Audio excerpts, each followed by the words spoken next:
Hello student, my self Rajesh of physics faculty. इस video में हम बात करने वाले हैं वेव से जो भी क्वेश्चन आ चुके हैं नीट के अंदर पिछले 5 सालों में, उस क्वेश्चन के बारे में। ठीक है, तो आइए डिस्कस करते हैं वेव से आए हुए क्वेश्चंस को। क्वेश्चन करा in a guitar two string A and B made of same material are slightly out of tune and produce beats of frequency 6 hertz. किसी गिटार में करा है कि 2 स्ट्रिंग है, सेम मटेरियल से बना हुआ है और slightly out of tune and produce frequency of 6 hertz. When tension in B is slightly decrease, जब B के टेंशन को थोड़ा सा घटाया जाता है, डिक्रीज किया जाता है, तो beat frequency increases to 7 hertz. ठीक है, if the frequency of A is 530, the original frequency of B will be. आपको यहां पे क्या दिया हुआ है? Frequency of A. The fundamental frequency, the frequency of A is nu A, ये दे रखा है आपको 530, और जब बीट्स प्रोड्यूस हुआ है उसकी फ्रीक्वेंसी दे रखा है डेल्टा न्यू, मान लीजिए ये 6। कितना बीट प्रोड्यूस कर रहा है? 6 बीट। तो या तो B की फ्रीक्वेंसी 530 माइनस 6 होगी, या तो B की फ्रीक्वेंसी 530 प्लस 6 होगी, यानी या तो ये 524 होगी और या तो ये 536 होगी। करेगी tension in B is slightly decrease, जब टेंशन को घटाएंगे तो फ्रीक्वेंसी विल डिक्रीज, जब टेंशन घटेगा तो फ्रीक्वेंसी डिक्रीज करेगा। Okay, and the beat frequency increases to 7 है। इसका मतलब क्लियर है कि जो फ्रीक्वेंसी ऑफ बी होगा ये आ जाएगा 524।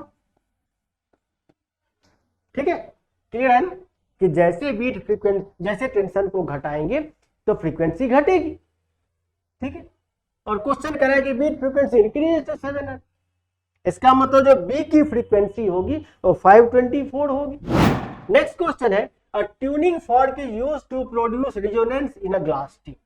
अ tuning fork is used to produce resonance in a glass tube. The length of air column in this tube can be adjusted by a variable pitch. At room temperature of 27 degrees Celsius, 2 successive resonances are produced at 20 centimeter and 73 centimeter of column. यहाँ पे length, column length दे रखा है 20 centimeter and 73 centimeter. If the frequency of tuning fork is 320, अगर tuning fork की frequency 320 हो तो velocity of sound क्या हो? This is L1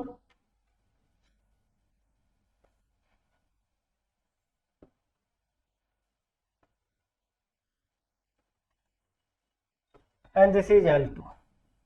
This is lambda by 4 and this is 3 lambda by 4.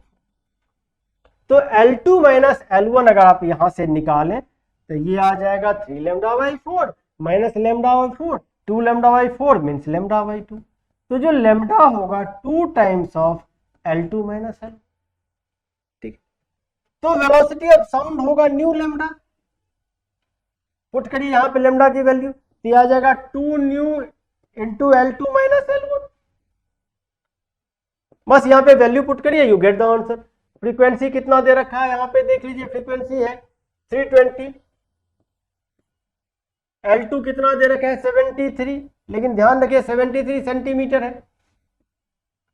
L1 कितना दे रखा है 20, चेंज कर लीजिए मीटर में, 10 टू पावर माइनस 2 से मल्टीप्लाई करके सिंप्लीफाई करिए and you get the answer. इसको जब आप सॉल्व करेंगे तो ये आ जाएगा लगभग 339 मीटर पर सेकेंड। ठीक है, the correct option is B, 339 metre पर second is the velocity of sound.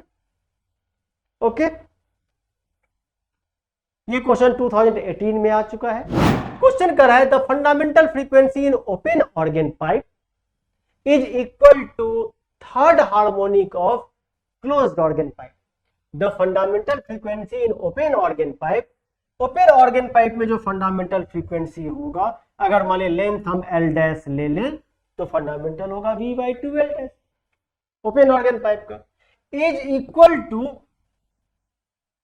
Third harmonic of closed organ pipe, और क्लोज्ड का जो फंडामेंटल होगा V/4 है। क्लोज्ड में V/4L फंडामेंटल होगा, ओपन में V/2L फंडामेंटल होगा। ठीक है, थर्ड हार्मोनिक है तो 3 times fundamental and 3 times into V/4L। If the length of closed organ pipe is 20 centimeter, the length of open organ pipe is, अगर closed organ pipe का length आपको 20 दिया हुआ है, मतलब L आपको यहाँ पे क्या दिया हुआ है, L दिया हुआ है 20 सेंटीमीटर, और आपसे पूछ रहा है कि L डैश क्या। सिंप्लीफाई करिए, ये तो कैंसिल हो जाएगा, तो यहाँ से L डैश आ जाएगा 2L/3, इसको काटिए यहाँ से, ये 2L, तो L डैश आ जाएगा 2L/3। L आपको दे रखा है 20, तो ये आ जाएगा 40/3 सेंटीमीटर, और ये 13.3 सेंटीमीटर। ठीक है, मैच कर लीजिए ऑप्शन 13.28, ये सब तो होगा नहीं, the first option is correct. तो 18 का क्वेश्चन है। ठीक है, तो ये सारी बातें आपको पता होना चाहिए कि ओपन ऑर्गन पाइप में क्या होगा फंडामेंटल फ्रीक्वेंसी, क्लोज्ड में क्या होगा fundamental frequency, then you can solve it. Question कर रहा है the two nearest harmonics of a tube closed at one end, two nearest harmonics of a tube closed at one end and open at other end are 220 and 216। ठीक है, ध्यान रखिएगा जो दो nearest harmonics होगा उसके फ्रीक्वेंसी का जो डिफरेंस होगा वो अगर आप करके देखें तो this is 2 times of fundamental, the difference in two nearest frequency is equal to 2 times of fundamental. Okay, तो यहाँ पे दो नियरेस्ट दिया हुआ है 220 और 260, आपसे पूछ रहा है कि फंडामेंटल, तो इस दोनों का जो डिफरेंस होगा यानी 260 minus 220 equal to 2 times of fundamental होगा, तो 40 इक्वल टू आ जाएगा 2 टाइम्स ऑफ फंडामेंटल, और फंडामेंटल आ जाएगा 20 हर्ट्ज, तो आंसर इज 20 हर्ट्ज। ठीक है, 2017 में आ चुका है, ऑप्शन मैच करिए, ये ऑप्शन इज करेक्ट। क्वेश्चन कर रहा है कि 2 cars moving in opposite direction approach each other, 2 car है मान ली C1 और C2, और ये एक दूसरे को अप्रोच कर रहा है, किस स्पीड से, 20 मीटर पर सेकेंड और 16.5 मीटर पर सेकेंड। ठीक है, the driver of the first car blows a horn having frequency 400, जो पहले कार का ड्राइवर है, driver of first car blows a horn जिसकी फ्रीक्वेंसी कितनी है 400 hertz, the frequency heard by the driver of the second car, तो जो frequency सुनाई देगा दूसरे कार के ड्राइवर को वो क्या होगा। ठीक है, डॉपलर इफेक्ट का क्वेश्चन है, वेलोसिटी ऑफ साउंड आपको दिया हुआ है। ठीक है, ये मान लीजिए कि फर्स्ट कार है C1 जो किस स्पीड से जा रही है 22 मीटर पर सेकेंड, ये सपोज करिए कि दूसरी कार है C2, ये किस स्पीड से आ रही है तो 16.5 मीटर पर सेकेंड, इसने हॉर्न ब्लो किया जिसकी फ्रीक्वेंसी है 400 हर्ट्ज, आपको पूछ रहा है कि इस ड्राइवर को जो सुनाई देगा उसकी फ्रीक्वेंसी क्या होगी, ये एक दूसरे की तरफ अप्रोच कर रहा है, तो जो apparent frequency heard by the driver of car C2 होगा ये आ जाएगा V प्लस VO, यानी velocity of observer, V is the velocity of sound, divided by V minus VS, VS is the velocity of source, यहाँ पे source कौन है C1, observer कौन है C2, इंटू न्यू, इंटू जो इसकी फ्रीक्वेंसी। ठीक है, जो एक्चुअल है। अब आपको दे रखा है कि साउंड का जो वेलोसिटी है वो 340, ऑब्जर्वर का है 16.5, सोर्स का कह रखा है कि 22, और जो फ्रीक्वेंसी यहाँ पे कितनी है 400, इसको जब आप सॉल्व करेंगे तो ये आ जाएगा अप्रॉक्स 448 हर्ट्ज, तो आंसर है 448 हर्ट्ज। ठीक है, तो मेन ये जो फॉर्मूला इसको आप ध्यान से समझें,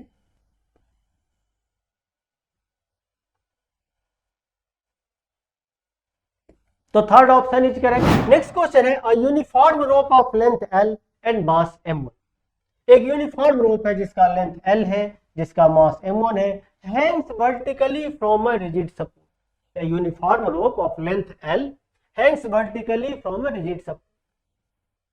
A block of mass M2 is attached to the free end of the, एक ब्लॉक है जिसका मास M2 है, ये फ्री एंड से अटैच है, ये सपोज कर लीजिए कि फिक्स्ड एंड है, ये रोप है और ये फ्री एंड है, और यहाँ पे एक ब्लॉक अटैच है जिसका मास m2 दिया हुआ है और रोप का मास है m। A transverse pulse of wavelength lambda 1 is produced at the lower end। यहाँ पे एक वेव पल्स प्रोड्यूस की जाती है जिसका वेवलेंथ कितना है, जिसका वेवलेंथ है lambda 1। The wavelength of pulse when reaches the top of rope। जब यहाँ पे पल्स पहुंचा, ठीक है, यहाँ पे वेवलेंथ कितना है पल्स का, lambda 1। जब पल्स यहाँ से यहाँ पहुंचा तो यहाँ पे वेवलेंथ क्या कह रहा है, the wavelength of the pulse when it reaches the top of rope is lambda 2। तो find the ratio of lambda 2 और lambda 1। आपको पूछ रहा है कि lambda 2 और lambda 1 का रेशियो क्या होगा, यहाँ lambda 1 है, यहाँ पे lambda 2, ठीक है। अब ये जो वेवलेंथ होता है ये किसके प्रोपोर्शनल होगा, ये वेलोसिटी के प्रोपोर्शनल होगा। और वेलोसिटी क्या होगा, वेलोसिटी होगा under root t by mu, where mu is the linear mass density of the rope, mass per unit length। इसी तरह से lambda 2 प्रोपोर्शनल होगा v2 और v2 किसके बराबर होगा t2 by mu। अब अगर आप दोनों को डिवाइड करें यानी lambda 2 by lambda 1 अगर निकालें तो बाकी सारी चीजें तो ये तो कैंसिल हो जाएगी, रूट के अंदर आ जाएगा t2 by t1, ठीक है। अब अगर आप टेंशन यहां पे देखें तो ये किसके बराबर होगा, ये होगा m1 प्लस m2 इंटू जी, और यहां पे कितना आ जाएगा टेंशन m2 इंटू जी तो कैंसिल हो जाएगा। तो lambda 2 by lambda 1 होगा under root m1 plus m2 divided by m2, under root m1 plus m2 divided by m2। देख लीजिए ये नहीं होगा m1 plus m2 divided by m1 under root, ये नहीं होगा under root m1 plus m2 divided by m2, यानी D option is correct, ठीक है। कब आ चुका है 2016 में, ठीक है। तो ध्यान रखिएगा lambda प्रोपोर्शनल टू स्पीड के होगा और ये होता है speed of under root T by यानी टेंशन इन द स्ट्रिंग और linear mass density of the string. तो जैसे यहां से यहां तक जो यहाँ पे टेंशन होगी m2g और यहाँ पे आ जाएगी m1 प्लस m2 यानी स्ट्रिंग का मास, ब्लॉक का mass m1 plus m2 into acceleration due to gravity. Question कर रहा है the second order tone of an open organ pipe has the same frequency। The second order tone of an open organ pipe has the same frequency as the first order tone of a closed pipe of length n, ठीक है। Question को पढ़िए, second order tone of A open organ pipe, second order tone का मतलब third harmonic, ठीक है, यहां पे हैज द सेम फ्रीक्वेंसी और थर्ड हार्मोनिक होगा ये आ जाएगा v अपॉन में 2 लेंथ मान लीजिए l डैश, तो ये थर्ड हार्मोनिक है किसका, ओपन ऑर्गन पाइप का। 3 times of fundamental, this is second order tone, this is second third harmonic is equal to the first order tone of closed organ pipe, और closed organ pipe का जो first order tone होगा this is also third harmonic, ठीक है। तो ये होगा 3 times of fundamental. ध्यान रखिएगा जो क्लोज्ड ऑर्गन पाइप में फंडामेंटल होगा वो होगा v/4l, जो ओपन ऑर्गन पाइप में फंडामेंटल होगा वो होगा v/2l, ठीक है। ये चीजें आपको पता होनी चाहिए। अब सिंप्लीफाई करिए तो v कैंसिल हो जाएगा, ये आ जाएगा आपको यहां से 3 कैंसिल हो जाएगा, तो l डैश इक्वल टू किसके बराबर होगा, l dash equal to 2l के बराबर होगा। तो लेंथ ऑफ ओपन पाइप क्या होगा 2l, क्लियर है। चलिए बढ़ते हैं नेक्स्ट क्वेश्चन की तरफ, ये 2016 का क्वेश्चन। नेक्स्ट क्वेश्चन कर रहा है an air column closed at one end and open at other resonates with a tuning fork when the smallest length of the column is 50 centimeter। An air column closed at one end and open at other resonates with a tuning fork when a smallest length of column is 50 centimeter, ठीक है। एक तरफ से open और दूसरी तरफ से close, तो जो स्मॉलेस्ट लेंथ है this is 50 centimetre. The next larger length of the column is resonating with the same tuning fork, ठीक। तो जो नेक्स्ट लार्जर लेंथ होगा वो आप देख लें यहां से,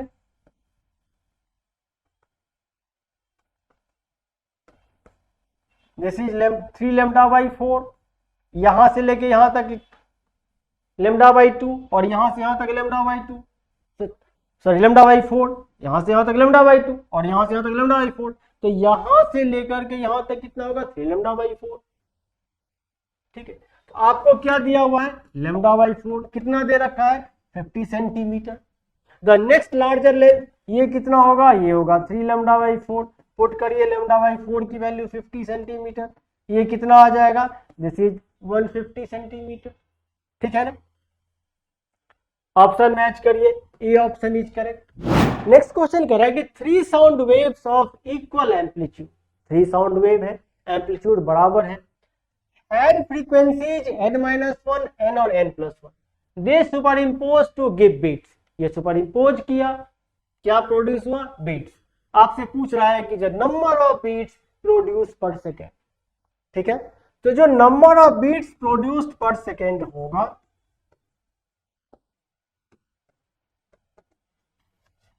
ये आ जाएगा n+1 माइनस n-1, n तो कैंसिल हो जाएगा, क्या आ जाएगा 2, तो नंबर ऑफ बीट्स प्रोड्यूस पर second will be 2, option match करिए, डी ऑप्शन इज करेक्ट।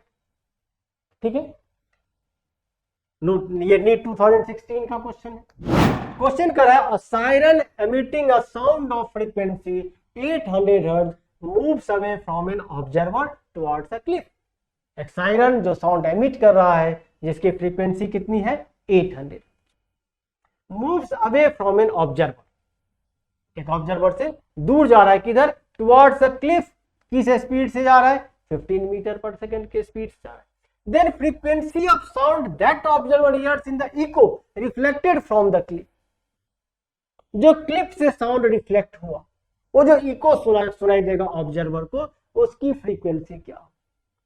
तो जो frequency received by the observer होगा, सॉरी जो frequency received by the Cliff होगा वही frequency received by the observer होगा जो इको प्रोड्यूस होगा। Cliff is stationary. ठीक है, जो क्लिफ है तो frequency received by the Cliff, Cliff ने फ्रीक्वेंसी रिसीव किया, टकराया और टकराने के बाद इको किसको सुनाई दिया, इस ऑब्जर्वर को, तो वही फ्रीक्वेंसी सुनाई देगा। तो जो फ्रीक्वेंसी होगा जो ऑब्जर्वर सुनेगा वो v अपॉन में v माइनस vs जो सोर्स का स्पीड है ये रिसीव करेगा, कौन क्लिफ रिसीव करेगा इस फ्रीक्वेंसी को, और v आपको यहां पे दिया हुआ है, v कितना है, साउंड का स्पीड कितना है 330, vs कितना है, vs आपको दे रखा है 15 और ये फ्रीक्वेंसी कितनी है 800, तो ये आ जाएगा आपको 330 डिवाइडेड बाय 315 इंटू 800। ठीक है, इसको जब आप सॉल्व करेंगे तो ये लगभग आपको आ जाएगा 838 हर्ट्ज के आसपास। ठीक है, 2016 का क्वेश्चन है, ए ऑप्शन इज करेक्ट। जब आप सॉल्व करेंगे तो ये आ जाएगा 838 के आसपास, तो ऑप्शन कौन सा सही है, ए ऑप्शन इज करेक्ट। ठीक है, डबल इफेक्ट का क्वेश्चन है। इस तरह से उम्मीद करता हूं कि जो भी हमने आपको यहाँ पे बताया सॉल्यूशंस वेव से जो क्वेश्चन आ रखे हैं तो आपको ऑलमोस्ट क्लियर हो गए होंगे। इसी तरह से हम दूसरे वीडियो में फिर दूसरे चैप्टर के सॉल्यूशंस बताएंगे आपको, उसको डिस्कस करेंगे।